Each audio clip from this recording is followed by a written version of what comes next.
Caso de hoje, o último quarto. Olá, me chamo Regiane e a história que irei contar é verdadeira, eu posso garantir. Lá pelos anos 2000, uma grande amiga minha chamada Luana e a sua família precisaram se mudar devido a um problema financeiro da sua casa, que era numa grande metrópole de Minas Gerais, para uma residência mais modesta, indo para o interior do mesmo estado. Era uma, embora antiga, casa muito grande, com 4 quartos e um vasto e bonito quintal. A primeira vez que eu a visitei, na sua casa nova, ela me mostrou a casa toda, menos o último quarto do corredor.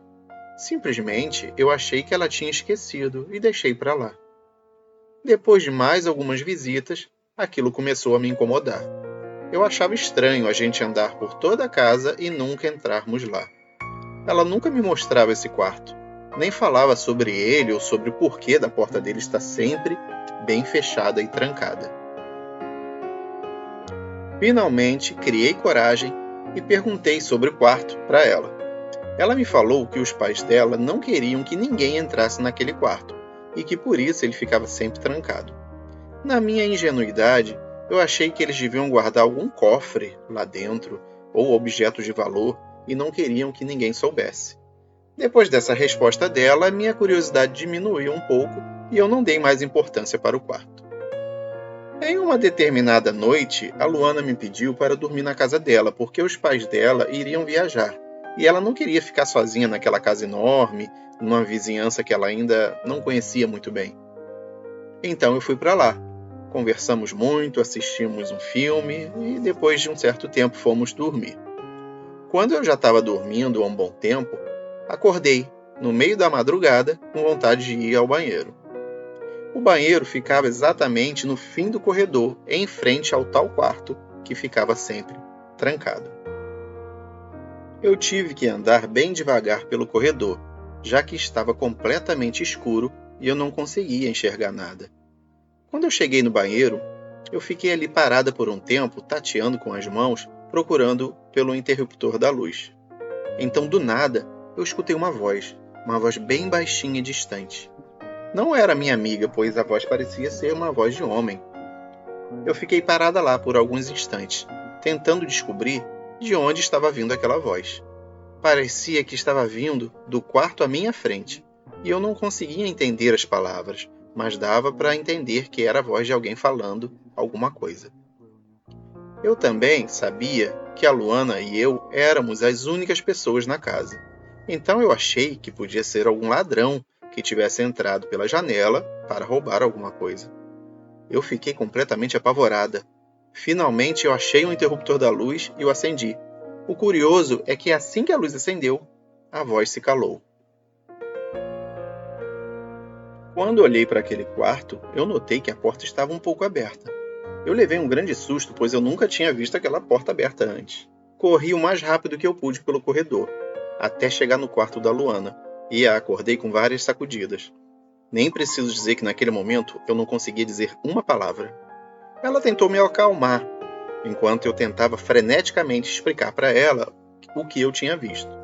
Nós ligamos todas as luzes e procuramos em cada canto da casa, até chegar no último quarto do corredor.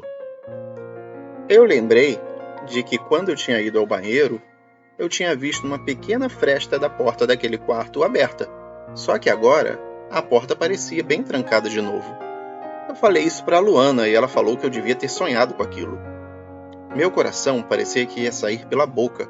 Estava muito acelerado enquanto a Luana e eu estávamos paradas na frente da porta. Então ela resolveu abrir a porta para olhar lá dentro. E eu falei para ela que não era uma boa ideia fazer aquilo naquela hora. E que nós deveríamos, na verdade, chamar a polícia. Ela falou que se tivesse algum ladrão lá dentro, ele já teria ido embora depois de todo aquele barulho que nós fizemos. E que quando a polícia chegasse, já não adiantaria muita coisa. Em seguida, a Luana tentou abrir a porta, mas não conseguiu. Ela estava realmente trancada. Enfiamos um pedaço de arame na fechadura e depois de um certo trabalho e algum tempo conseguimos destrancar a porta. Eu aproveitei a ocasião e perguntei por que os pais dela sempre deixavam aquela porta trancada. Ela falou que os pais dela não queriam que ninguém entrasse lá naquele quarto, nem para fazer limpeza, mas nunca disseram um motivo real para ela. Bom, já que tínhamos conseguido, depois de uma meia hora tentando finalmente destrancar a fechadura, resolvemos, enfim, abrir a porta do quarto para entrarmos nele. Abrimos a porta e logo acendemos a luz. Imediatamente, enquanto eu estava entrando no quarto, eu podia sentir a minha pele toda se arrepiando. O quarto estava completamente gelado e dava para ver o vapor da nossa respiração saindo pela boca. O quarto estava quase que completamente vazio e, graças a Deus, não havia ninguém lá. Também não havia cadeiras, mesa, cama, armário, nada. Só um tapete grande no chão, uma lâmpada no teto e uma janela bem fechada. Também havia um pedaço estranho de pano amarelo com algumas letras orientais vermelhas, que mais tarde iríamos descobrir que era chinês, posicionado na parede de frente para a janela. Nenhuma de nós duas sabia o que estava escrito naquele pedaço de pano. Eu acho que acabamos de ser roubadas, não tem nada aqui nesse quarto, minha amiga falou. A coisa mais estranha era que a janela estava muito bem trancada. Não havia sinais de que forçaram a entrada. E o ladrão não poderia ter saído pela porta sem que a gente ouvisse. Nessa hora, nós chamamos a polícia. E quando eles chegaram, falaram que o ladrão poderia ter fugido pela porta da frente. Nós ficamos muito assustadas para dormir de novo. Então eu e a Luana decidimos ficar acordadas pelo resto da noite. Quando era por volta das 6 da manhã, de repente, começamos a ouvir um barulho vindo do quarto ao lado do nosso, que era aquele quarto que estava sempre trancado. Assustadas, nós duas pulamos da cama e ficamos grudadas uma na outra. Minha amiga agarrou uma faca que ela tinha trazido da cozinha. Nós saímos do quarto bem devagar e fomos procurar o que estava fazendo aquele barulho. Misteriosamente, nós vimos que todas as portas de todos os cômodos da casa estavam abertas. Ficamos ainda mais apavoradas e, ao mesmo tempo, imaginando que o ladrão tinha voltado para casa, porque de noite nós tínhamos fechado todas as portas. Nós entramos no primeiro quarto, que era o quarto dos pais dela, e ficamos em choque quando vimos tudo revirado. As roupas, lençóis, cobertores, travesseiros, tudo bagunçado. Ninguém estava lá, mas haviam papéis rasgados pelo chão, gavetas espalhadas também no chão, e o colchão estava jogado num canto do quarto. Os outros quartos estavam todos revirados do mesmo jeito. E não tinha sido roubo, porque não estava faltando nada. As portas de entrada da casa estavam bem trancadas e as janelas também. Depois daquela noite, a Luana ficou na minha casa até que os pais dela chegassem de viagem. Os pais dela, que eram muito supersticiosos e acreditavam no sobrenatural, falaram para ela a verdade sobre o último quarto do corredor, o qual era para ser mantido vazio e não era para ser perturbado. Eles falaram para ela que o dono anterior da casa tinha se suicidado e teve uma morte dolorosa dentro daquele quarto. Antes de saber disso, eles entravam no quarto e notavam que ele estava sempre gelado. Mesmo quando fazia muito calor nos outros ambientes da casa, o quarto era sempre muito frio. E era assim o ano inteiro, não importando a estação. Eles de vez em quando acordavam ouvindo sussurros e uma respiração muito pesada no quarto e no corredor.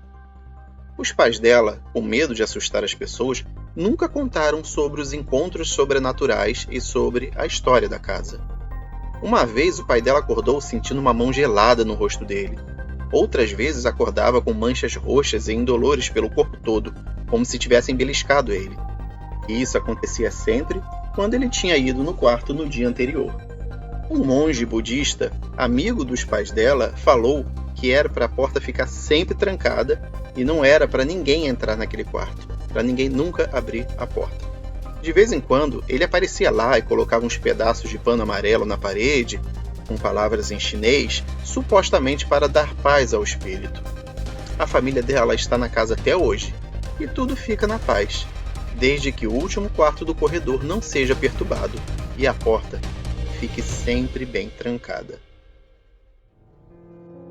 E esse foi mais um caso para ouvir no escuro. E você? Você moraria nessa casa? Você moraria numa casa que tivesse um cômodo que ninguém pudesse entrar? Você teria essa coragem? Diz pra gente aí nos comentários. A gente quer saber. Muito obrigado.